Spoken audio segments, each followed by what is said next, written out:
মহিলাদের পায়ে পড়লে জীবন ধ্বংস হবে, কথা সত্য।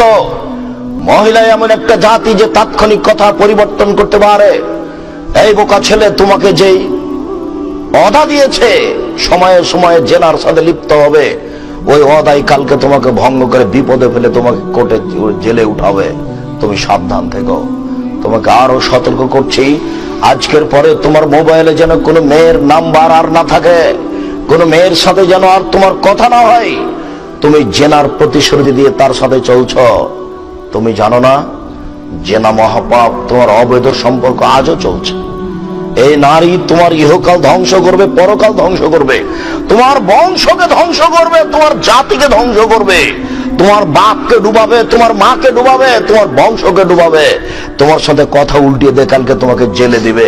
এর নাম নারী। আয় বোকা ছেলে, তুমি এখনো হিসাব করে দেখো, যেই মেয়েটা এখনই সব দরজা বন্ধ করে দিল জেনা করার জন্য, সে মেয়েটাই বলছে যে হাই তালাক, তুমি আমার সাথে জেনায় লিপ্ত হও। এইসব যখন বললেন না আমি এই কথায় রাজি নই, এইসব বললেন মাআল্লাহ, আমি আল্লাহর কাছে আশ্রয় ভিক্ষা চাচ্ছি, তখন সে তার সাথে জোর করে জেনা করতে চাইলো। সে পিছন দিকে জামা ধরে টান দিল, হাতে তার জামা ছিঁড়ে থেকে গেল। তিনি আগে আগে বের হলেন। বের হওয়ার সাথে সাথে জুলাইখা কথা উল্টিয়ে দিয়ে বলল, আরে শোনেন, এই তো আপনার বাড়ির মানুষ, আপনি একে রেখেছেন, খাওয়াচ্ছেন, সে আপনার স্ত্রীর সাথে অন্যায় করতে চাই, এর কি শাস্তি হতে পারে? ও অন্যায় করতে চাইছিল, সেই তো অন্যায় করার জন্য অনেক কিছু কলা কৌশল করেছে। সে সব দরজাগুলো বন্ধ করেছে। ঘরের মধ্যে ঘর ছিল, বিশাল ঘর, তার মধ্যে ছোট ঘর ছিল, রাজার ঘর, তাদের তো ভিন্ন বসবাস হবেই, এটা হওয়াই স্বাভাবিক। সব দরজা বন্ধ করে দিয়েই সে অন্যায় বসেছে। যখন ইউসুফ আলাইহিস সালাম আগে আগে বের হলেন, ও পিছনে পিছনে বের হলো, তখন কথা উল্টিয়ে দিয়ে বলছে যে আপনার স্ত্রীর সাথে অন্যায় করতে চাই, তার কি শাস্তি হতে পারে? আরে আপনি কি শাস্তি উল্লেখ করবেন? আমি জুলাইখা বলছি একে যথাযথ পিটন দিতে হবে, নইলে জেলখানায় বন্দি করতে হবে। জুলাইখা নিজেকে ঢেকে রাখার জন্য কত কি করলো। তুমি জানো না মেয়ে মানুষ কি জিনিস? তোমার মোবাইলে তার নাম্বার থাকে কেন? এই ছেলে, আজকের পরে যেন তোমার মোবাইলে আর কোনোদিন কোনো মেয়ের নাম্বার না থাকে। তুমি এখানে সম্পূর্ণ কেটে দিয়ে উঠাবা। আব্দুর রাজ্জাক সাহেব, কতগুলো নাম্বার আমার মুখস্থ আছে। আমি যখন একাই থাকি তখন দেখি ধীরে হাত চলে যাচ্ছে, যাবে এ কথাই স্বাভাবিক। তোমাকে আজকে একটা কৌশলের কথা বলে যাচ্ছি, শোনো। আজকে যখন তুমি রাত্রে ঘুমাবা, তুমি মোবাইলটা লক করে শুয়ে গেছো, কিন্তু কিছুক্ষণ পরে দেখছো তোমার হাতটা ঠিকই মোবাইলে চলে গেল, লকটা খুলেও দিয়েছ, তুমি এখন নাম্বার টিপছো।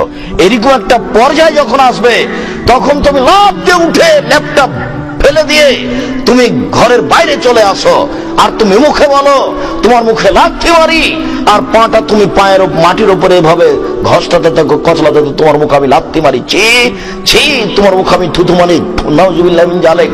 আমি ওয়াদা করেছি আমি তার সাথে আর কথা বলবো না। শয়তান, তুই চলে এসেছিস, এই শয়তান, তোর মুখে আমি লাথি মারি, এই শয়তান, তোর মুখে আমি লাথি মারি, নাউজুবিল্লাহ মিন জালিক, নাউজুবিল্লাহ মিন জালিক, নাউজুবিল্লাহ মিন জালিক, ছি ছি, থু থু, তোর মুখে আমি থুথু মারি। ও মানে শয়তান চলে এসেছে। তুমি 2-1 মিনিট পরে দেখবা ঠান্ডা হয়ে গেছে। এখন রাত্রে শুয়ে যাও, আর হাত যাবে না মোবাইলে। তোমার ঘর ভর্তি শয়তানে। তুমি যদি এখানে তওবা না করতে, তাহলে ইবলিশ আসতো না। হিন্দুর মেয়েটাকে ইবলিশ বলতে যাবে না। ও মহিলা মানুষ, তুমি মাথা থেকে কাপড় নামাও না। এই কথার ইবলিশের কোনো প্রয়োজন নাই। ইবলিশ চাঁপাইনবাবগঞ্জের ভাষায় 14-11 পড়া। ও জানে যে হিন্দুর মেয়ে জাহান্নামে যাবে, কাজে তার ওখানে কোনো কাজ নেই। ও জানে ইহুদি খ্রিস্টান জাহান্নামে যাবে, কাজে তার ওখানে কোনো কাজ নাই।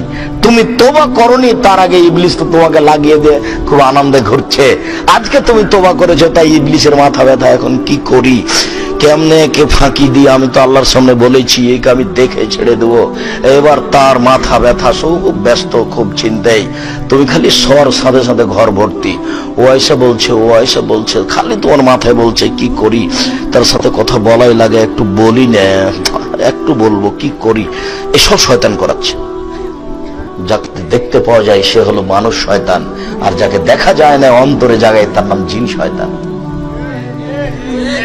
তুমি একটা ঘরে পড়ছো, ভালোই আছো, হঠাৎ করে একটা ছেলে এসে, তোমার এক বন্ধু এসে বলছে, আরে পড়ে কি হবে, চল, কে পড়ে মানুষ হয়ে, চলো না নতুন সিনেমা এসেছে দেখে আসে একটু।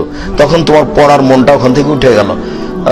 তো কি করা যায়, যেতে চাচ্ছিলাম না, চলো যাই ঘুরে আসি। 1 মিনিট আগে তোমার এটাতে কোনো হিসাব ছিল না, একবার তুমি খালি বসেছিলে, এখন তোমার মাথায় অনেক কথা জেগে গেল। এ হলো মানুষ শয়তান। আর কেউ ঘরে নাই, তুমি একা একাই পড়ছো, পড়তে পড়তেই মনটা কেন জানি বলছে পড়তে ভালো লাগে না। বইটা বন্ধ করে তুমি চিন্তা করছো যে কি করব, মোবাইলটা খুলবো না সিনেমা এসে, তোর মোবাইলটা খুলে বসে আছো। এ হলো জিন শয়তান। তুমি একটা মুসলমান ছেলে, রমজান মাসে সিয়াম পালন করো, নামাজ পড়তে যাও, তোমার মোবাইলে ল্যাংটা মেয়ে এতগুলো কেন? এটা কি করে হয়?